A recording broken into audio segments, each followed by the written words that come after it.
how to choose a broker for stocks. So this is basically going to be a segment discussing some of the popular questions that might come about when it comes to choosing the right platform, before actually investing into the stock market. Now, obviously, there's plenty of platforms out there that you can use, but I just thought of some simple questions that might help a person before making that actual decision. Now, you may not always have control over what happens in the stock market, but you do control who you decide to open an account with.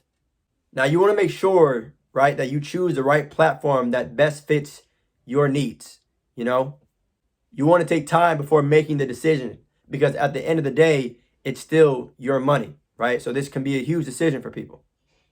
So the first thing a person, I feel, should consider when it comes to investing into the stock market, when it comes to choosing a broker for stocks, is, does this broker offer fractional shares, right? And so for those of you that may not know, fractional shares, just as an example, let's say, the price of a share was $1,000, but with fractional shares, you can buy a fraction or a piece of that share with, like, let's say $30, right? You wouldn't need all $1,000 to invest in that specific stock.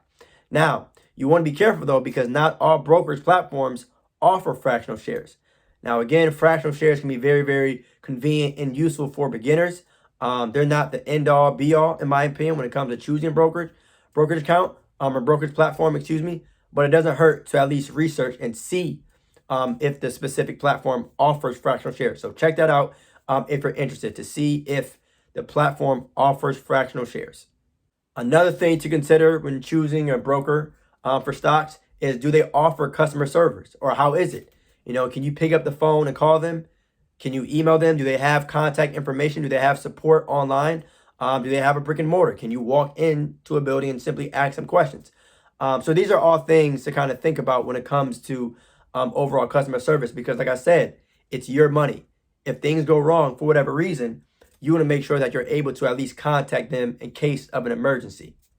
Another thing to look into when considering a broker for stocks is checking to see if they have beneficiaries, right? For those of you that may not know, that's basically who your money kind of gets passed down to, if you pass away.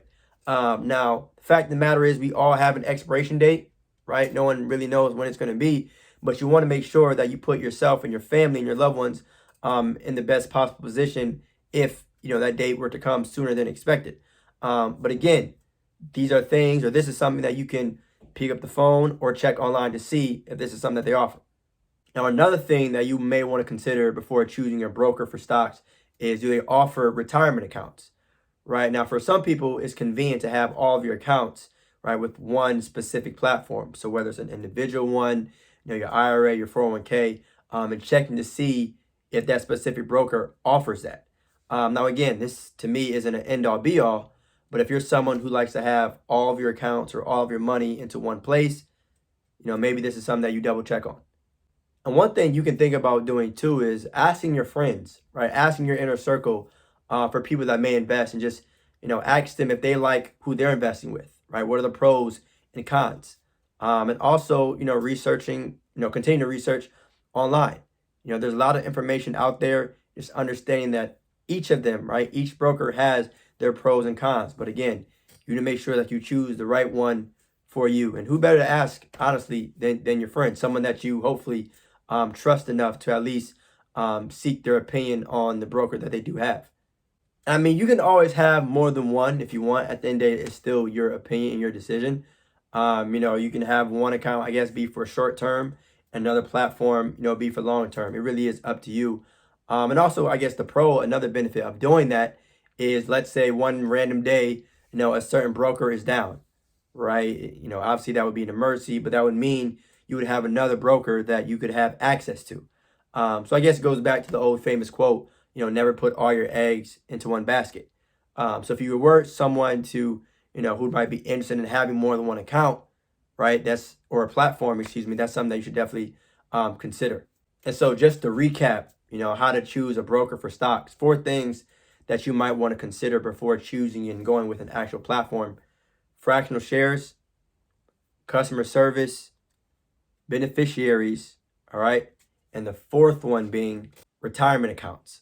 And again, these are all things that you can literally pick up the phone and call and ask your broker ahead of time, or look online, right, on their website. But you want to make sure. Then again, there's plenty of other factors to consider. But to me, those were some very important ones that I wanted to highlight that might have an influence on someone's decision. So there you have it, right? That's how to choose a broker for stocks. Peace.